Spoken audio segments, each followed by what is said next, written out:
that the sun shines down its power to all the world and makes the wind blow strong as it will. I wonder how gentle rains can fall upon the land, so lovely earth can stay lovely still.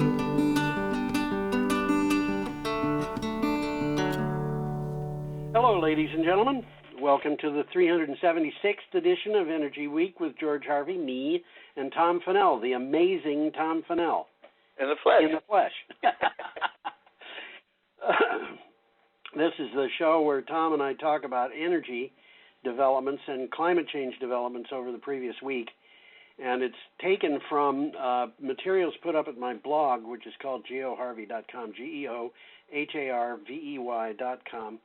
And we'll keep you up to date on the dates for that the materials that we're talking about appeared at the blog. So if you click on those dates on the calendar there, you can actually find the shows much more easily because there's only about 10 to 15 on any given date, usually 15. And there are materials that are put up at BCTV that show where another place that you can go, which is the WordPress site for Energy Week News, which you can just go into the file and follow these the photographs and the descriptions at that file. You got anything, Tom? Well, I guess I just wanted to say that some of these things are very interesting and informative. Obviously, I have to read them before the show, so I know this. And if I see anything that's particularly compelling, I'll try and mention it. One thing I would mention is the last story for this week, which was a story that I missed last week, and I didn't find it until a couple of days ago, so that's why it's at the end of the week instead of the beginning. Well, we'll touch base on that when we get to it. You will indeed. It's a fascinating story. But we're starting on the 11th of June. There's an interesting picture coming up. It's kind of pretty flowers. Yes. And the article mentions a bug hotel that we showed here, I think it was 2 weeks ago. Yes. And I was a little bit wondering what it was, and I guess it was listening to VPR where they talked about it. Oh, yeah. And the bug hotel is a bunch of pieces of just scrap wood with holes in them to attract certain kinds of bees that live in holes in wood. Yeah. They mentioned a leafcutter bee, which I never even heard of.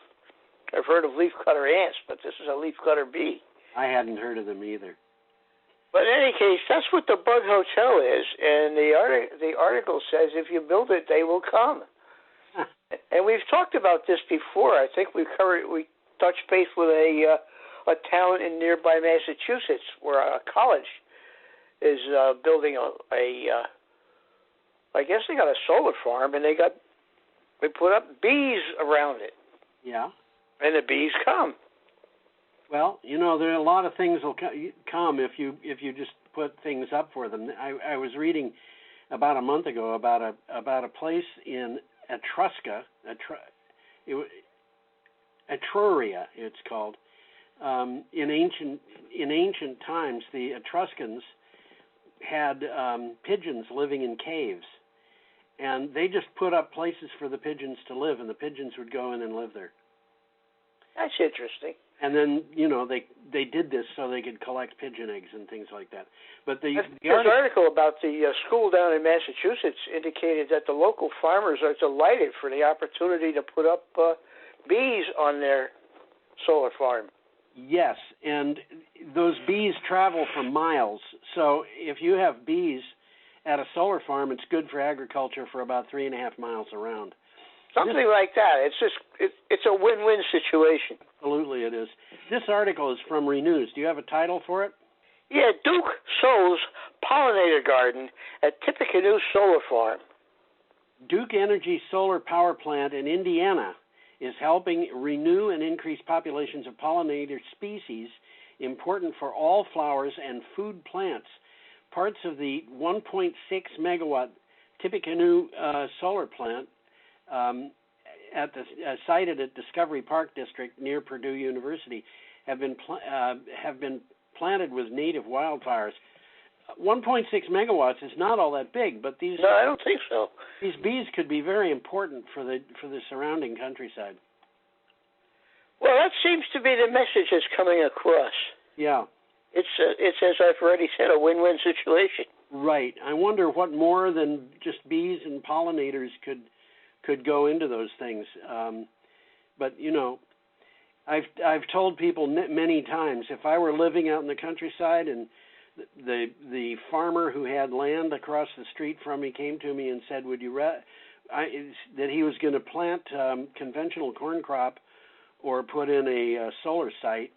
I'd go for the solar site because a conventional corn crop is basically a desert, and the way that they are ecologically and the way that they're run, they become kind of toxic waste dumps because they've got all kinds of things in them that are designed to kill plants and animals and fungi and all kinds of things.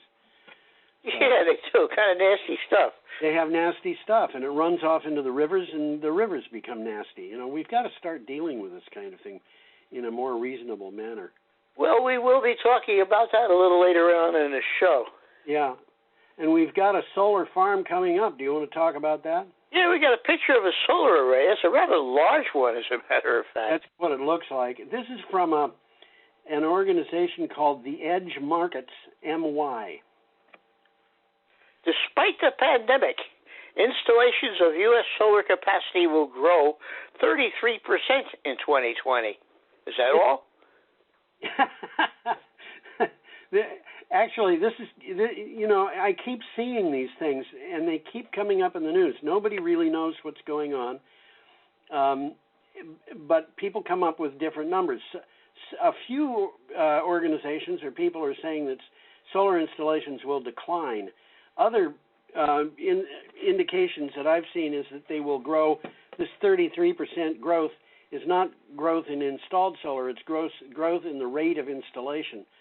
Now, let me read the synopsis. New U.S. solar installations will increase by a third this year, a report showed, as soaring demand by utilities for carbon-free power more than outweigh a dramatic decline in rooftop solar orders for homes and businesses due to the coronavirus pandemic. I don't know how big that drop in rooftop solar systems actually is. I did a bunch of interviews for Green Energy Times, which will be coming out, I think, next week. And they, of local solar installers in Vermont and New Hampshire. And they said, the business could be better, but they expected it to be about the same as it was last year. Well, it's just talking about a decline in orders, and it's probably more a delay than a decline. That's basically what they said, and they also said that people are far more interested than they had been in the past in having batteries installed at their homes. Well, Green Mountain Power's got some pretty good systems or proposals going where they put the battery in your house, and depending upon how much usage they have of it, depends on how much you pay. And it's really quite affordable. Yeah, it's very affordable, as a matter of fact. It's kind of astonishing. So should the we go article on? says here, and this is a quick takeaway, Okay. Utility-scale solar is on track for a record year due to state renewable energy targets and solar's low cost. It accounted for 40% of new U.S. capacity, which is ahead of natural gas and wind. Yes. And so, one of the things, what the article says, solar's growing. Yeah, and one of the things that I saw in the news today was that a utility, and I think it was Excel, told the people in Minnesota that they were prepared to speed up their installation of solar power in Minnesota in order to get people employed in that state because people need employment. And the speed up that they're talking about means that they are allocating $3 billion ahead of schedule. Oh, that's interesting. Isn't it? Yeah. Okay. Should we go on? Yeah, we got a nice picture here of Elon Musk. Yep, and this is an article from Clean Technica. Tesla tops Toyota in market cap, becomes the world's largest auto and clean energy company. This is kind of stunning. It's an interesting article. Yeah. Last January, Tesla passed Volkswagen in market capitalization to become the world's second largest auto company in terms of market capitalization. Now, only 5 months later, Tesla has passed Toyota. It is the world's largest auto and clean energy company by market cap. And I should explain this because it doesn't make sense unless you know what market cap is. Market capitalization, to get it for a company, you take the shares that are outstanding, the number of those shares, and then you multiply that times the sale price of those shares. The value of the share, yeah. So this will change radically from one day to the next, depending on what happens to the value of the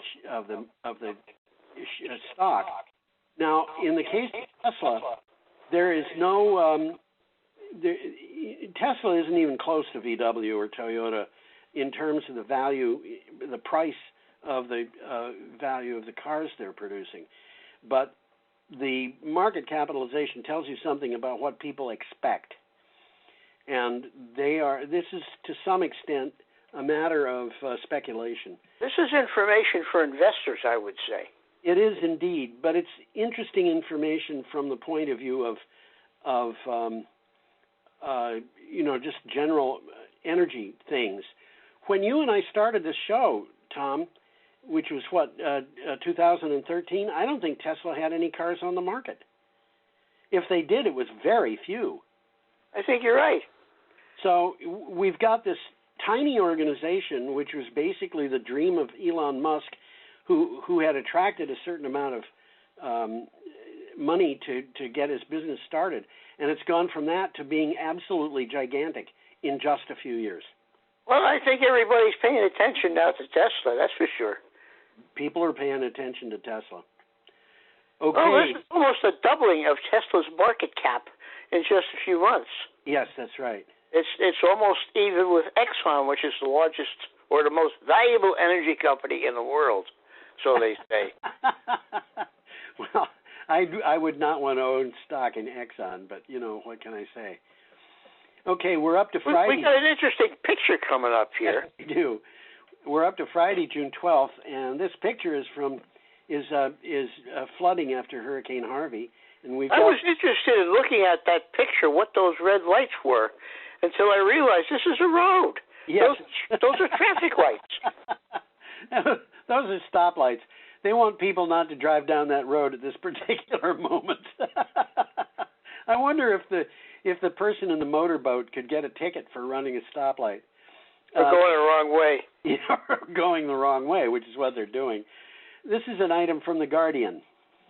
Climate crisis to blame for $67 billion of Hurricane Harvey damage. A little late for reporting that, but it's accurate. It took them quite a while to figure this out. At least $67 billion of the damage caused by Hurricane Harvey in 2017 can be attributed directly to climate breakdown, a study published in the journal Climate Change says. The finding could lead to radical reassessment of the costs of damage from extreme weather. Harvey's the one that laid waste to Houston, isn't it? What's that? It laid waste to Houston. It just rained for about 2 weeks straight. Yeah, Hurricane Harvey came ashore. It became a tropical storm, which is bad enough. And then it just sat over here. Just sat there. And, of course, all the time it was sitting there, it was just raining. And, at that time, I sent an email to NOAA and said, is this something new that, we could expect to see more of? Because I had seen a similar hurricane in, I think it was Guatemala a couple of years earlier, that had caused a lot of damage by stalling. And I got an email back saying, no, this doesn't have anything to do with climate change. And then, more recently, NOAA actually said, they think these hurricanes are starting to stall because of new patterns that are developing because of climate change. Something's happening for sure. Yep. So. Well, I got a quick takeaway here. Climate breakdown is known to be making hurricanes stronger, maybe more likely to occur. Activists are taking fossil fuel companies to court over their greenhouse gas emissions, arguing that they knowingly cause damage while profiting from rising CO2 levels. Now, that's an interesting statement. Yes, it is. It is. And of course, there's a lot of evidence, I think, to back that view up, which is why they're doing it. If I were in the fossil fuels organization and I wanted to keep my cash, I think what I would do is go out and find some of the lawyers who work for the tobacco industry. I think that's exactly what's happening. They have done exactly that. Yeah. And, the tobacco industry was saying, no, tobacco doesn't cause cancer. And now it's good for you. They actually did say that, didn't they? Old Gold cigarettes used to have an ad, I think it was Old Gold, that said, not a cough in a carload. Oh, boy. So we have a picture here of an offshore wind farm. What it is, it's very strange to see pictures like that on this show, isn't it? Yeah, I thought this was party toys or something like that. Those little whirly gigs that make some noise, but it isn't. It's an offshore wind farm. Well, it's something from Energy Live News, and it says planet needs additional 3,000 gigawatts. And gigawatts, remember, are bigawatts. That's right. 3,000 gigawatts of renewables by 2030 in order to meet the Paris Agreement goals. Yeah, about 3,000 gigawatts of renewable energy must be installed by 2030 for the planet to meet the goals of the Paris Agreement, according to a report by Bloomberg NEF, the UN Environment Program, and the Frankfurt School UNEP Collaborating Center. And I want to say something about this 3,000 gigawatts. That is 3 trillion watts. Now, if you think about this, that's a lot. 3,000 gigawatts. Well, there's no question about it. That's the capacity of 3,000 large nuclear reactors, which is 6 times as much as we've got going in the whole world right now. On the other hand, the cost of solar power and the cost of wind power has gone so low that you could install 3,000 gigawatts of solar for under $3 trillion. And you could install 3,000 gigawatts of wind power for not much over $3 trillion. And you remember when the federal government decided it was going to do something about the coronavirus pandemic, the first figure they came up with was we're going to throw $2.2 trillion at it. And I'm sure that, I don't know what they've committed to by now, but it's got to be way over $3 or $4 or $5 trillion. This is eminently doable. And this isn't something the United States has to do. This is something the whole world has to do. Well, the report suggests that planned investments fall far below the $3 trillion committed to renewables during the last decade. Yes. So they're going to have to keep going. Well, I mean, it's common sense, really, when you don't have to pay for fuel. You're ahead of the game. Yeah, and I think we're going to see some commentary on that when we get to the end of the show. That last I think you're absolutely right. Item that I was talking about, it has something to say about that. Well, let's move along here. We got one coming from the Architects Journal. Yep. That says architects should design for climate change. Duh. Yes. Look at a nice picture of a flooded street in the UK. Yeah. Architects need to consider different climate scenarios when they design buildings, according to a report by the British Council for Offices. The study argues that developers and designers need to de-risk buildings to reduce effects of worst flash flooding, gales, and heat waves. And, yeah, as you said, Tom, and I think very succinctly, duh. Well, from the article, it says buildings are being designed based on current weather, not taking the future into account, such as temperature change and the amount of rain during heavy storms. Yeah, and we've seen that here in Brattleboro. Those buildings along the Whetstone Brook that basically got totaled because of a flood that nobody expected.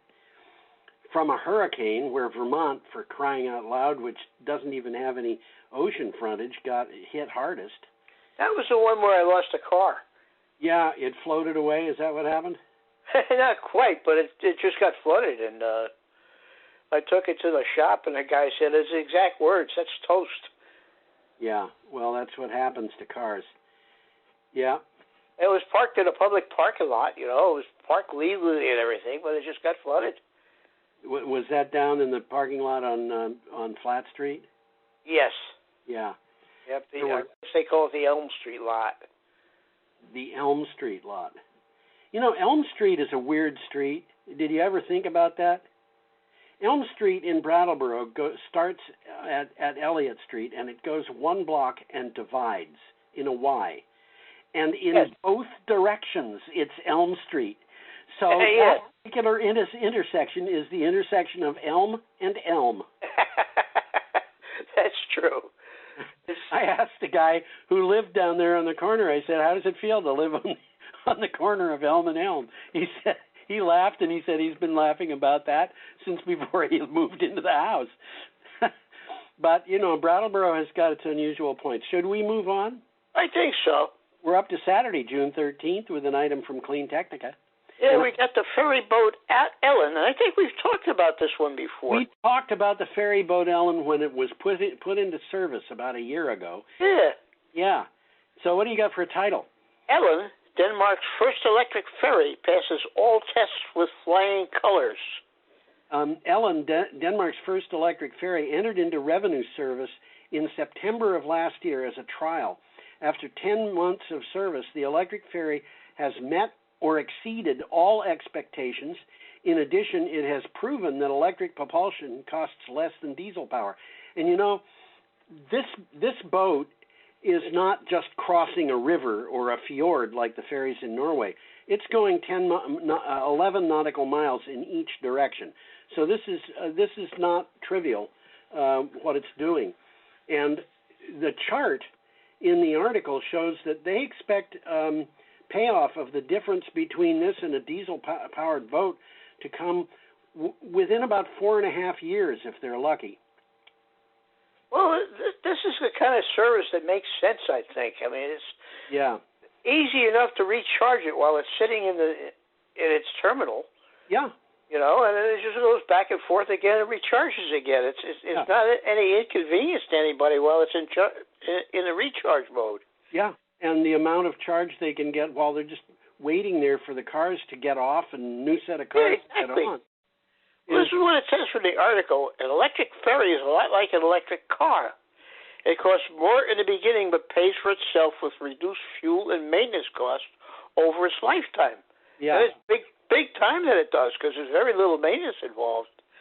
The energy efficiency is as high as 85%. That's amazing. More than double the efficiency of traditional diesel. Yep, that's amazing. And in addition, passengers appreciate the quiet sailing and the absence of diesel exhaust fumes. You took the words right out of my mouth, Tom. Well, it came out of the article, so. I know. But I was about to say that, and you said it for me. Very good. You got more? No, not on that one. We got another picture coming up, though. Of a battery installation. That's the case. And this is from Clean Technica. Again, Clean Technica. 15 more grid-scale battery storage installations are coming to Texas. Right. Independent power producer Broad Reach Power has only been in business for about 1 year, but it has already involved it is already involved in more than $100 million worth of renewable energy projects. It plans to build 15 battery storage projects in Texas this year. Every one of them is 9.95 megawatts and will have 9.95 megawatt hours of energy storage. Well, this is the face of the new grid, really. Yeah. It's going to rely much more on batteries than on transmission lines. Well, yeah. As we've been reading, they're making progress in batteries. They haven't made any progress in transmission lines. Well, they actually have, but not in the last couple of years.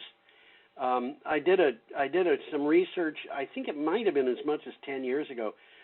Talking to a friend of mine, I said, "Why do these people want to build a nuclear power plant on the northern shores of Hudson's Bay, and he said probably to supply power to New York City. And I asked him, doesn't make sense. how do you do that? He said, well, the electric lines that they're using these days, the new technology is extremely efficient. And so I started doing work on that, and I found that in 1985, the line loss was high enough that 2,500 miles was about the most you could transmit DC power cost efficiently. And by 1995, that had increased to 4,000 miles, and then by 2005, with superconductors, it had gone to a point where basically you could send power cost effectively from any point on Earth to any point on Earth if you just had the lines in. But lines are expensive. They can be cost effective, but they take up a lot of real estate. They take up real estate, and they take up huge amounts of copper. Yes, they do. And they're not that secure. And they're not secure, yeah, unless you bury them, which means you got to put more money into them. Do you remember that story about the guy who tore down the 3rd Avenue L in Manhattan before the Second World War? Well, I'm familiar with the railroad you're talking about, but they had a bidding process to deconstruct an elevated line in Manhattan. Okay.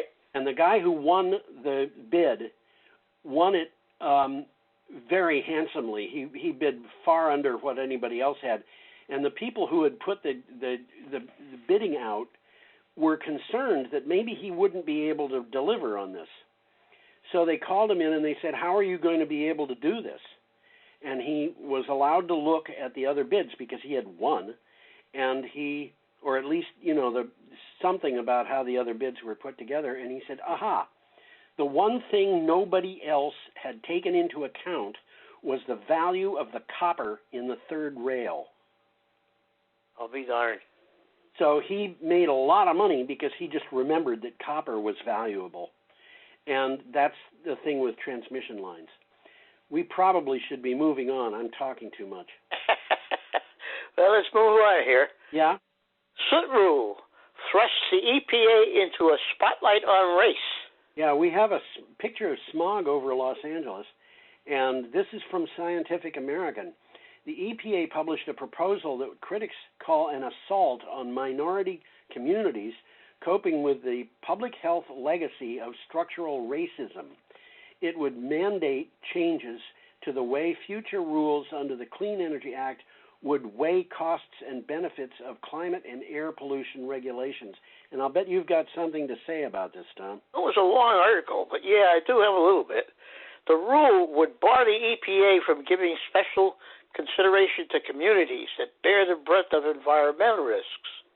So that's not a good rule, it looks like. What's the point of an EPA? Due to their locations, predominantly Black, Latino, and Asian American communities are disproportionately harmed by fine particulate matter, otherwise known as soot. What in the world is the point? Pulmonary, respiratory, and neurological ailments and death. Death. What is the point of having an environmental protection agency if you're not going to be allowed to consider what the damage is to human beings? I mean, basically... Well, that makes a little bit too much sense, I'm afraid. We're talking about money here and investments. Yes, and the more I think about this, the more I can see this whole business of a free market economy has got to be rethought, because there are certain things that it just doesn't deliver. Well, it's really not free. That's one of the biggest problems. One of the biggest problems. In order to have freedom, you've got to have rules and regulations to protect people. You've got to have a law that says you're not going to allow people to rob other people. That's how one of the steps toward freedom. Bottom line. What's that? It's the bottom line. Yes. And here what's happening is these people who are running businesses are standing in the way of having any kind of regulations in regard to the environment or anything else. Regulations are hurting their bottom line. They don't want that. Yeah, they want to be able to rob people, basically, is what it Yes. comes down to. And in this case, they want to be able to rob people of their health, their lives, or whatever. And, you know, this is the free market economy, the way that it's touted, doesn't have any mechanism in it to protect the environment. And so they're trying to get rid of the environmental regulations that were done by people like Theodore Roosevelt and Richard Nixon, and you just name them all. You know, Other communists. Yeah, exactly. Yeah. Okay. Well, we got an interesting picture coming up here. This is Sunday, June 14th. And the picture is called Moving Coal. Well, I created that because the description that I came across was far too complicated to put into a... Moving coal makes sense. Moving coal makes sense. If you notice, right in the middle of this picture, there's a bunch of people standing around a conical pile. And that pile is very slightly lighter in color than the other coal that's here. And the reason is because it's not coal. And I didn't want to have to explain that in a caption. That is, in fact, biomass, which has been treated so that it can be used as fuel in a coal-burning power plant, and they were testing it. However, this particular article has to do with coal, not biomass, and it comes from the East Oregonian. It's another long article, but it's worth reading. Oregon bids goodbye to coal power. The Boardman coal plant has produced nearly half of Portland's electricity since 1980. It can burn up to 8,000 tons of coal every day. That's a lot. Sounds like a lot to me. I wouldn't want to have that much in my backyard. That will end in just a few months. The plant's owner, Portland General Electric, will close it down for good by the end of 2020. It is the last coal plant of any size left in Oregon. Well, for the article, it says burning coal is the largest human-made contributor to carbon dioxide in the atmosphere. Yeah. And Boardman is the largest source of greenhouse gas emissions in the state. Yes. It is nowhere near the end of its design life. However, it is no longer economical to continue operating. Bottom line is economics, isn't it, Tom? It certainly is. It's the economics, stupid. PGE will build a new renewables facility to produce roughly 2/3 of the energy that the coal plant did. So they're not going to be losing anything. They're just going to change it to something a little bit more efficient. Yes. There you go. So we've got an interesting picture coming up here of a rather unusual creature. Yeah, I guess it is. That's a whale shark. It's the mouth of a whale shark that is feeding on plankton. Amazing. And that whale shark might weigh 20 tons.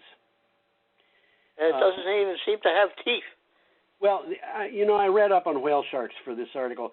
A whale shark has about 3,000 teeth, but they're very, very small. Okay. They're designed to be useful for eating shrimp and stuff like that. And that mouth is probably about 5 feet across or more. Wow. And climate change has degraded productivity of shelf sea food webs. Yes, this is from Science Daily. Research shows climate change has caused a shortage of marine nutrients. This contributed to a 50% decline in important Northeast Atlantic plankton over 60 years. More nutritious large plankton, food for larger sea animals, is being replaced by tiny creatures of poorer food quality. And, that's going to change things. Yeah. I should mention, by the way, that big shark. Yeah. Apparently these guys are really the whale sharks. The whale sharks are the biggest vertebrate animals that live in the sea. They're bigger than whales, huh? No, I'm sorry. They're the biggest non-mammal animals living in the sea, and they are apparently the whale shark species, as opposed to the hammerhead shark or a bunch of others, is apparently a very gentle animal and is not something to be afraid of. Interesting. And remember, according to the article, competition for scarce summer nutrients will become a key force in structuring shelf sea food webs. Yes. Shelf seas provide around 80% of the world's wild captured seafood, and changes in their productivity will have major effect on humans. Well, they're already having major effects on humans because the economics of fish is declining, has been declining for a long time, but here is just another research that shows something that's going on that's part of that picture. We've got to stop the carbon emissions, if for nothing else, just to make sure that we've got food. Forget climate change. The acidification of the water is horrible. A lot of things are happening, and they're building up, and we're not addressing all of them sufficiently, I'm afraid. I think you're right. Well, let's move on here. We're talking about Tesla again. Yep. The Tesla safety chief announces that the coronavirus is not circulating at their Fremont facility. Yeah, and if you look at the picture, you know why. There's no people. I was wondering about that. That's all machinery, huh? Well, they have a lot of people employed at that facility, and when I said that, I was really kind of joking.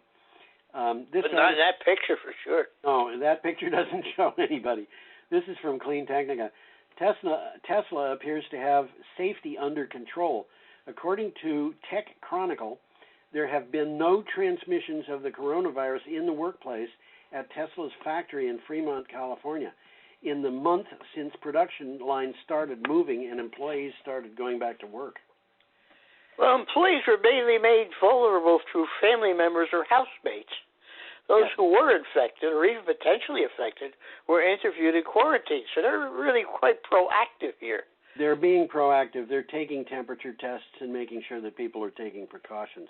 Well, Tesla is offering the employees a COVID-19 paid sick leave so that no one would hide getting sick due to financial responsibilities. Well, that's enlightening. There's a bunch of stuff going on in Tesla that's worth looking at. Well, this Fremont workplace isn't small. They got 10,000 employees. Right, 10,000 employees and at least a half a dozen robots.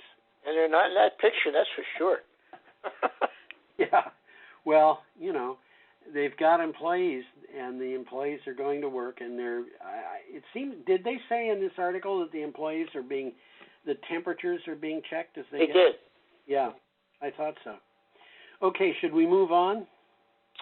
Yeah, we got one coming up here. We got an interesting picture of a turbine, but it's not your typical turbine. No, it isn't. And we're at Monday. A tidal turbine. What's that? It's called a tidal turbine. Yes. This is from Power Technology, and we're at Monday, June 15th. You read the title, would you please, Tom? Well, the first word is tiger, but it's all caps. So Tiger Power, Anglo-French Tidal Energy ramps up in the channel. And so Tiger Power is the name of the project. Yeah, and it's an acronym for something in French, I think. I don't know for a fact. With an investment of 45.4 million euros, which is $51 million, the Tidal Stream Industry Energizer Project, which is called Tiger, is one of the biggest studies of tidal energy in Europe. Tiger is planning to install 8.8 megawatts of tidal capacity in 6 locations across the Channel region. Well, there's 2 forms of tidal energy. Yeah. One is the flow of the ocean going in and out, and that's what this is intended to utilize. Yep. The other one is the overall rise and drop. Yes. And there's a different kind of technology that takes advantage of that. Yes. And I think we mentioned something going on like that in the Bay of Fundy. We've mentioned that in the Bay of Fundy. We've mentioned that in the one that really has come up several times is in the what is that estuary where Bristol is in England. I know what you're talking about, but I can't think of the name of it. The name just doesn't come into my mind. It's on the Welsh side of that estuary. Exactly. Yeah. And it's a very different thing, as you said. Anyway, that's from Power Technology. Do you have more on that? Yeah, with an investment of 45.4 million euros, which is $51 million, the Tidal Stream Energy Energizer project. You read that? I just read it, yeah. Yeah. Oh, this is what I got. Here's what it says. The UK estimates that combined wave and tidal energy could deliver 40 gigawatts, which is 20% of the UK's current electricity needs. Yeah. Wave and tidal energy alone could take care of 20% of that. Yeah, and the waste from it just goes back into the ocean. Yeah, you're just borrowing water. You don't have to worry about burying it in Finland for the next 10,000 years. It's also predictable. It makes tidal more appealing than renewables because of the predictability. Exactly. They know exactly when these things are going to happen. They can predict them from years away. And when you combine that with hydro and wind and solar and geothermal, you've got something which can be very predictable. And when you combine that with battery storage, really, I don't know why you would need any more than that. Times they are changing. Yeah, they are. We got a nice picture coming up of Enel's Fontes Solar Plant 2 in Brazil, which is a very large plant, 475 megawatts. Yeah. As you can see from that picture, it's big. It's big. This is from Renewables now. Enel wants quick coal exit, and its hydrogen will be 100% green. Italian energy giant Enel S.p.A. is speeding plans to decarbonize its global power production, exit coal, and make way for more wind, solar, and hydrogen by 2021. That's really not very far away. At the latest, Enel expects to have green hydrogen production facility within 1 year. And it's interesting. It's not going to start with the offshore wind market. Yeah. But it's developing floating solar projects on its hydro reservoirs. Yes. You know, people are starting to get... Makes sense. Yeah, it does. If I were running the show at Enel, I probably wouldn't have done it anywhere near as fast as they did. So they're smarter than I am, obviously. Well, we got a nice picture of a car here called a Snowy. A Snowy? Yeah. Okay. And this is from PV Magazine Australia. It's a hydrogen fuel cell powered car. This is an interesting article. It's an interesting concept on the car. Yeah. What do you got for a title? Manufacturing hydrogen powered vehicles to supercharge Port Kembla. Port Kembla. A new company has based itself in New South Wales with twin intentions of driving hydrogen adoption in heavy vehicles and passenger vehicles while putting the wheels back on Australia's decimated automobile manufacturing industry. Well, they got an interesting concept with this car. It's an electric car, but it's a hybrid car. And you can run the car off batteries, or you can run the car off a hydrogen fuel cell. That's an interesting way to do hybrid. You can charge the batteries, or you can charge the batteries by plugging it in. Yeah, it's an interesting approach to a hybrid vehicle. I think it's the way of the future, really. It's going to be interesting to see how that's going to work. I don't know that it's the way of the future. That a fuel cell is going to involve expense in the manufacture of the car, and it may be that batteries are just going to get to the point where they're so advanced that there's no need for any hybrids at all. I mean, Tesla just came up with a system where they say they can get 400-mile range. And I don't know, you know, that's pretty impressive. It is. And that's all battery. That's all battery, yes. Huh. So, well, one of the things they're trying to do, and this makes sense, is to capture energy from regenerative braking and make it available for vehicle acceleration. Yes, although that has been around for a while. My Prius had that. Uh-huh. And it was one of the things. In fact, Tom, you know, the mechanic that I used to take that car to told me I should use the brakes more. Because when I saw that I was coming up to a braking situation, I would just lay off on the accelerator and let the regenerative braking system slow the car down. And that meant that the brake pads were not getting hot the way that they normally would. So they were starting to rust. That's interesting. You don't think about stuff like that. I hadn't thought about it until that point, but, what can I say? Well, we got another nice picture of some L.A. smog. Another picture of smog this week, and this is Tuesday, June 16th, by the way. And this article is from UN Environment, and UN, in fact, means United Nations. Well, it says we need a total fossil fuel lockdown for a climate revolution. This is the UN talking. Growth in renewable power has been impressive, but too little is happening in heating, cooling, and transportation. The journey toward climate disaster continues unless we make an immediate switch to renewable energy in all sectors in the wake of the COVID-19 pandemic. Well, we don't talk about the true cost of fossil fuels and the true cost of all fuels. Yeah. The true cost of fossil fuels is estimated to be $5 trillion. Now, that's a lot. $5 trillion happens to be less than the amount that I just said we needed to get the 3 trillion watts in, doesn't it? Yeah, it does.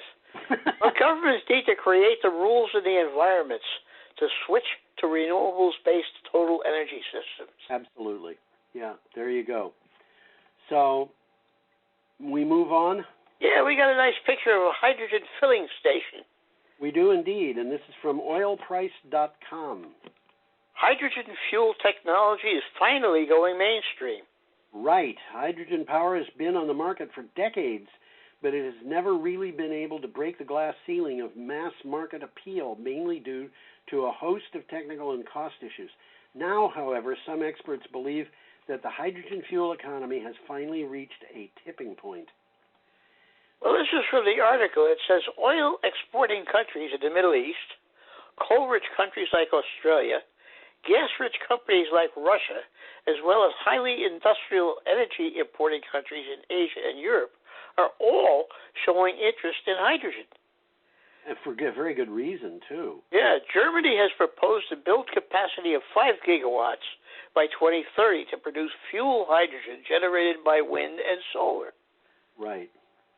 So the investors are looking at this. Yeah. That's the bottom line. They're starting to look at this. They are indeed. Well, we got an interesting picture of a flood in North Carolina coming up, in case you don't notice it.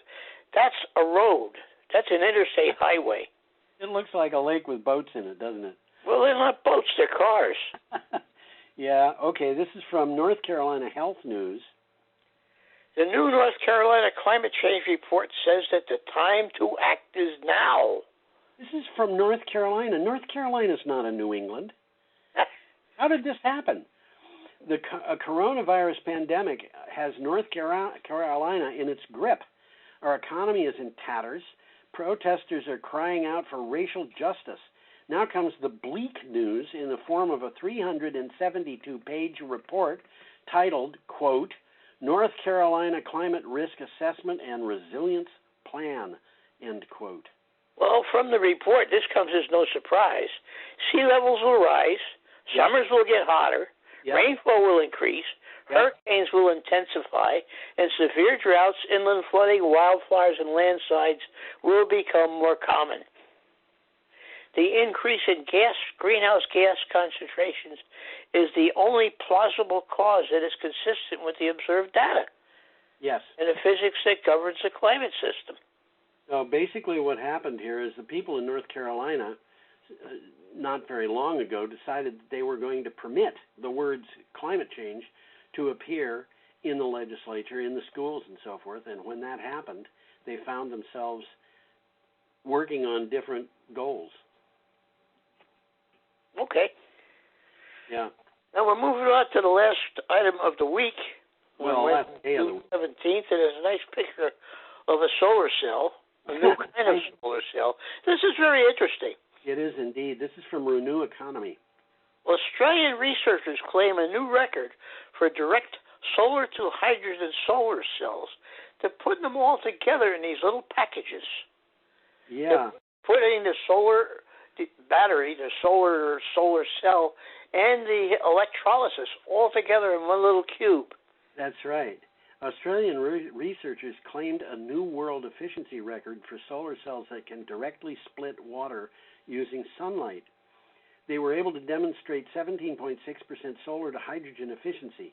The cell reaching this, they call reaching this an unprecedented milestone.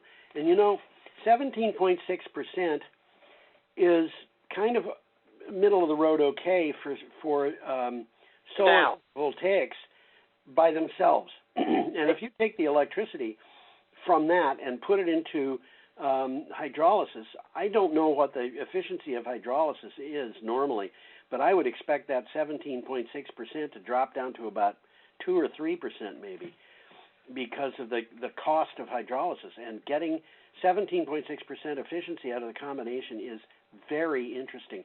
And well, they're looking for 27.7%. Yeah.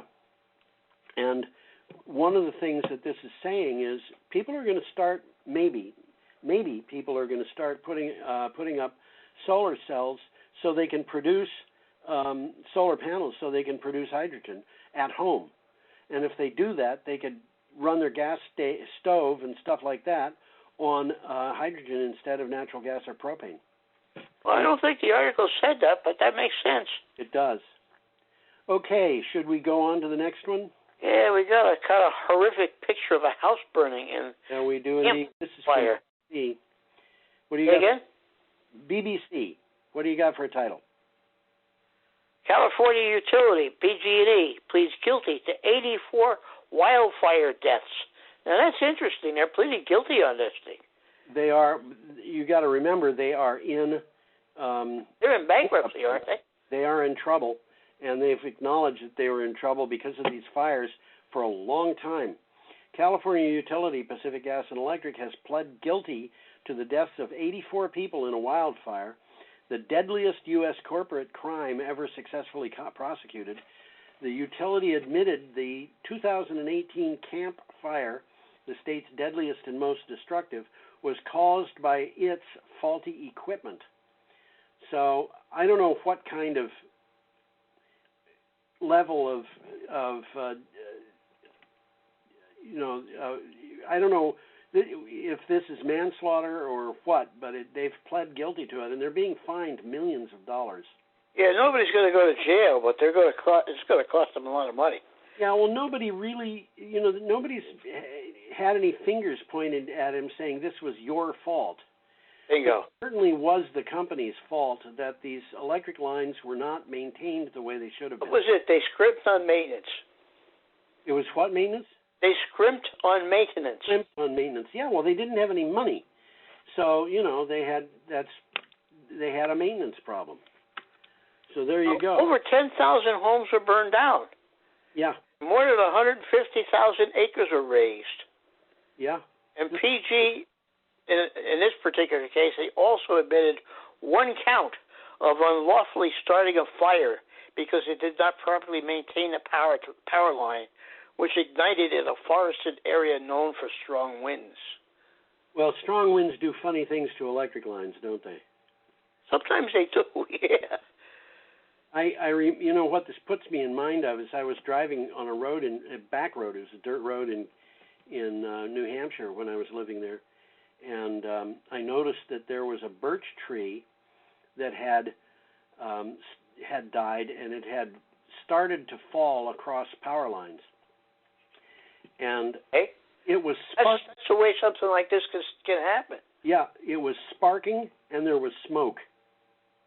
And I called the power company, and they said, we don't come out unless there's a disruption in the power. And I said, I don't think you understand. There are sparks and smoke. And when I said that, the woman I was talking to suddenly said, we will take care of this. We'll send people out. Have you ever seen birch bark burn? I don't think I have. It burns like gasoline. It's unbelievable it burns so hot. Huh. Of course, inside the bark of that tree was something that had probably turned to punk, because that's what birch trees do when they rot. But with sparks and things like that, you could have a fire there. Sure. Okay, should we go on? Yeah, I think this is the last item coming up. This is the last item, And I gave a link to Green Energy Times on this because it was the only place. I couldn't find this report online anywhere. So I put it up at Green Energy Times so people could find it. Uh-huh. So what do you have for a title, Tom? Oh, we have a picture of a map of the United States showing potential for wind power. What do you got for a title, Tom? I missed this. You missed it. It's your fault. That's the title. I know it is. And the funny thing about this is, not only did I miss this, but so did everybody else. I couldn't find this anywhere online. The Sunday campaign is done by a guy named Ken Bossong. And, anyway, let me read this. The Sunday campaign report of last week had this gem in it. Quote, in total, the mix of all renewables will add more than 53 gigawatts of net new generating capacity to the nation's total by April 2023. This is stuff that's in line. It's already in the pipeline. That is what they're expecting to be delivered. Mm-hmm. It is nearly 50 times the net new capacity of 1.1 gigawatts projected to be added by natural gas, coal, oil, and nuclear combined. It's the economics, stupid. But, somehow Ken Bossong put out this report, and the report said... Nobody picked it up, huh? What? Nobody picked it up. Well, the report started... There were a couple of weird things here. Ken Bossong has a tendency to write very long subject lines, and the subject line included this 50X thing, but it was so far off to the right that I think nobody saw it. And he had 5 titles to this report, which is kind of mind-boggling. And the big thing in the report was the fact that 100% of the renewables added in April of 2020 were renewable. And 100% of the capacity added in the United States was renewable in that month. Uh-huh. And people picked that up, and they published that, and it was all over the Internet. And I saw it, and I put it up at my blog, and I never read the entire report. And what happened was, the report was going into Green Energy Times. That's being published, I think, next week. And I was doing some proofreading on it, and because Nancy Ray Mallory had asked me to put it up, and when I do that, I quickly read it, and I saw this thing, and I was just blown away. And I thought, Ken Bossong cannot be right. We cannot have 50 times as much renewable energy in the pipeline as we have of natural gas, coal, oil, and nuclear put together. Looks like we can. Well, according to FERC, we do. They're using numbers that are the numbers that they're actually considering to be high probability. But FERC is 4 commissioners who were all appointed by Donald Trump, and it has been actively trying to discourage renewable energy from being installed. And all of a sudden they've got this. Talk about that. Yeah. Kind of crazy. It's crazy. But this is like, you know what? FERC doesn't know about all. This is net, by the way, which means the way you get to 1.1 is you add the 21.1 that are expected to be put in, and you subtract out the 20 that are expected to be closed down. And the thing is, they did this on the basis of known closures, and coal plants are being closed down unexpectedly all the time. They're just not making enough money. And what's going to happen is that 1.1 gigawatts by 2023, that's going to be, I think, probably strongly negative. So I think we're actually at the inflection point right now. Interesting. Looking at that map, that's pretty interesting. That offshore on both coasts and in the Great Lakes, and of course the huge center of America. There's a lot of wind power. There is a lot of wind power, and we could get all the energy we need just from the offshore capacity if it were completely developed. We've got far more energy than we need. And if you look at this, you'll see that some of the places that have rather poor wind power are the exact places that you would expect really good solar power. So yeah, that's a correlation. It is a real correlation. Like in Southeast, for example. Yep. Well, Tom, I think we've come to the end of the show. Kind of looks like it. So It's fun. the last slide, I remembered to put it on this week. It says, "Have a fundamentally magnificent week." Sounds like a plan. Okay. Well, goodbye, everybody, and goodbye, Tom. And I hope that we all talk in a week from now. Adios, everybody.